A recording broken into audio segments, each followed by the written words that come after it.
Everyone, চলো তোমাদেরকে নিয়ে যে উত্তর দিনাজপুরের এক সবচেয়ে সুন্দর রামদেব বাবার মন্দিরে। এই যে এভাবে ভিতরে ঢুকে এই দেখতে পাচ্ছ কত সুন্দর দৃশ্য।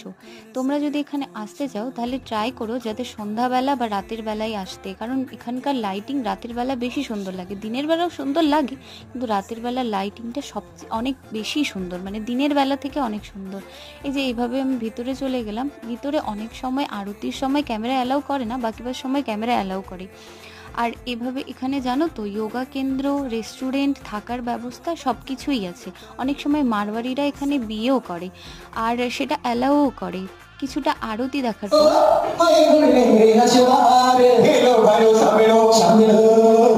আরতি দেখেই এবার ভিতরটা তোমাদের সাথে একটু শেয়ার করছি। আর আমার বাড়ি থেকে এটি প্রায় 15 কিলোমিটার দূরে, তাই আমার যখন ইচ্ছে হয় এভাবেই অনেক মজার পর আমি আর আমার বান্ধবী চলে যাই বাড়ি। টাটা, দেখা হচ্ছে পরের একটি ভিডিওতে।